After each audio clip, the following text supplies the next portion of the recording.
I've been watching a lot of Netflix recently, you know, a lot of great shows are on there, stuff that's entertaining, thrilling, heartwarming, and there's this fantastic new series. It's a sequel to the original 13 Reasons Why. 13 Reasons Why the Eagles should run the ball. That's it. That's the video.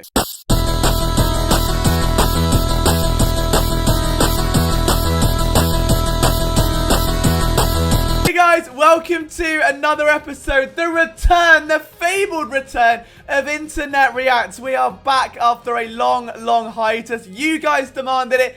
I'm a man of you guys, alright? If you want me to start twerking and talking about Michael Jaquette, it's what we do around here, okay? And frankly, we need a little bit of optimism, a little bit of venting, and some Eagles therapy after what was a disappointing 42-30 loss against the Kansas City Chiefs. Now, the Eagles didn't play badly. Offensively, they were much better. And I've preached all week in articles that I don't really care for the most part this season what the scores are. Whether they win, lose, or tie each game. If they win 2 games, if they win 12, doesn't matter to me as long as there is visible progress each week. There was progress on one area of the team, and there was a significant lack of it on the other. So what we're going to do is take your guys' best comments and tweets from my Twitter at Liam Jenkins PSN. That's where you need to follow to send me your opinions, to vent me your emotions at this troubled time, and I will go through them and give you my takes as we descend into the roller coaster of chaos of Eagles post-game reaction. Right, Taylor, who I've just realised has changed his username to Calf Daddy, so I'm going to call him Codzilla, and we're going to, I'll one-up you, a lot of fans need to understand that there are going to be growing pains. I think a lot of people forgot that we weren't really competing. We have a lot of youth both on the coaching staff and on the field.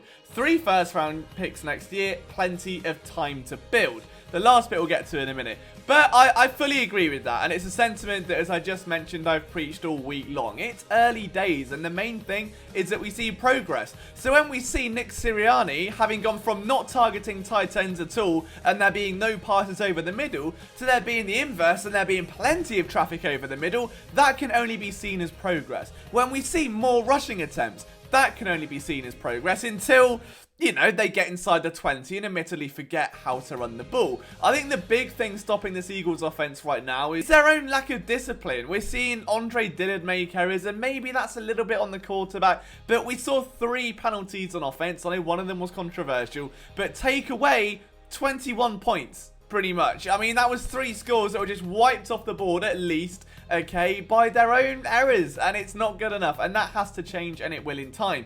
But the last bit of this tweet is Life with Derek. Now, I'm going to be honest with you, I don't know what the original is, alright? I don't know what he's referencing there. It could be Life with, like, Ben, Life with Damien. I don't know what that show is, so someone can let me know in the comments, you know, let me know so I can laugh at that.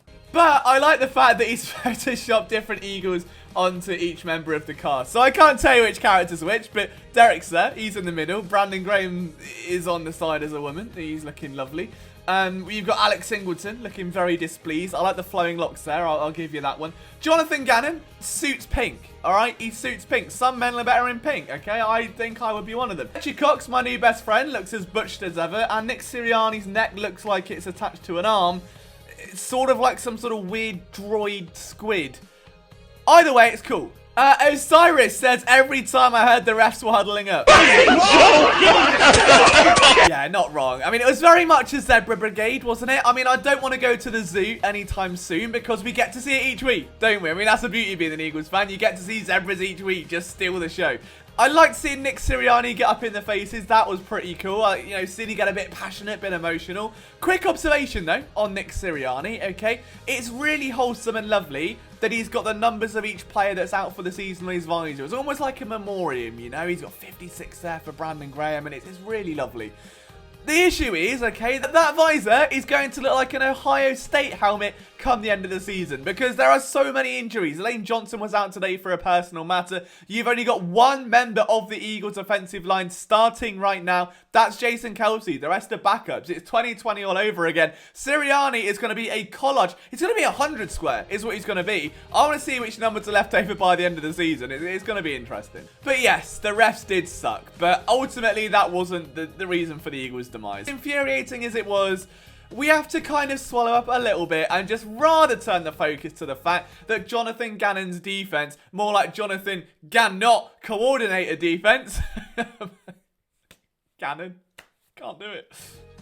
Yeah, giving up 200 rushing yards ain't the one, Chief. Vespucci Mariucci, which I think might be the coolest sounding name on the planet ever, says this basically sums up the defense right now. Yeah, look, I'm all for this whole swarm tackling thing.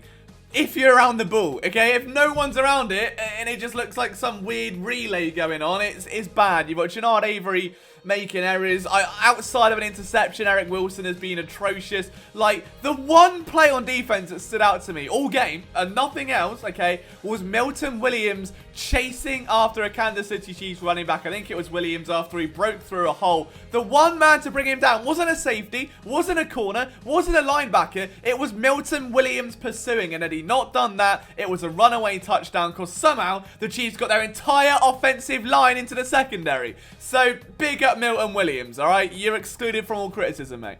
Antoine says Nick Ciriani snuffing out Miles Sanders' early career like Chip Kelly and Shady McCoy. Do you know what? This breaks my heart a little bit. And I've made this comment earlier. I'm going to write an article. There'll be a video on it.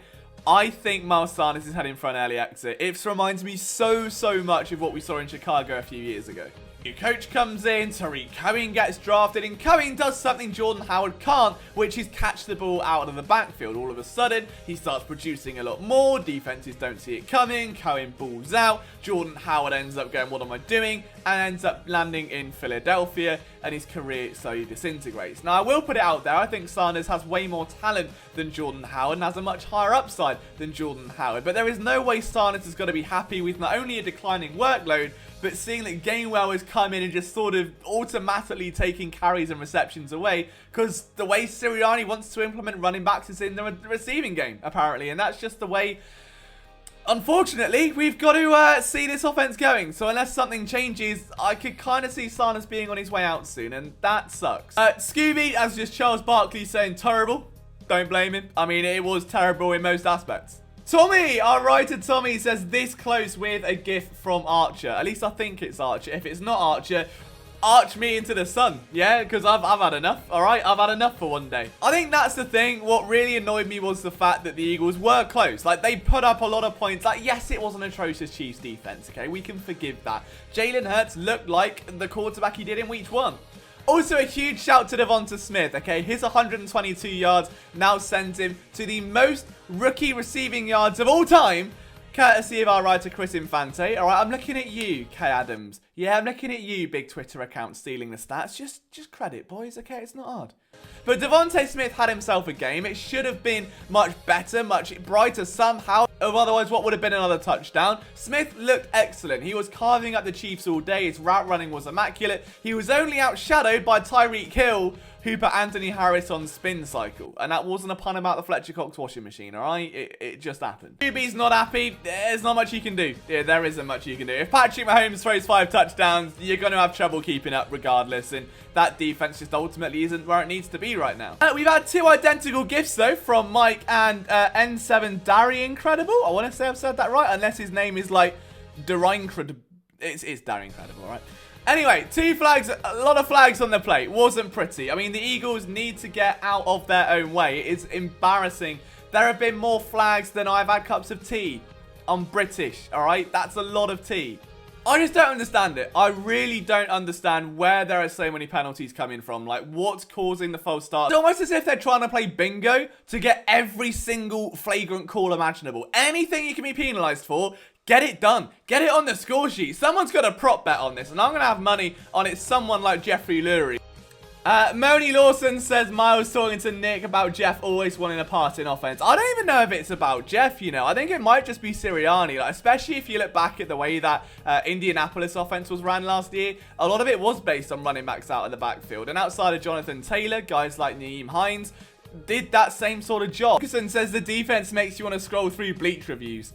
Yeah, it's not pretty. One game to prove, hey, you know, we're being gashed right now by opposing running backs. Let's put a stop to it. You've got a back that are just broken out against the Chargers in a loss. The Eagles are in a division where they face not only the likes of Ezekiel Elliott and Tony Pollard, but Saquon Barkley and Antonio Gibson. If they can't stop the run, that's it. That is absolutely it. They have to find another gear, and they're not right now. And it's heartbreaking. And his soft zone defense just isn't cutting it. Just drinking, and I don't blame him, but all I've got right now is flavored water, because we're healthy, kids, alright? It's a new era of self-love and self-care, and for that reason, I'm going to stop ranting about the Eagles now. I'm going to give you guys the rest of your evening. Leave a like if you enjoyed this video. It's great to be back. Thank you for sending in your comments. If you want to appear in future episodes, at Liam Jenkins PSN's the way to go.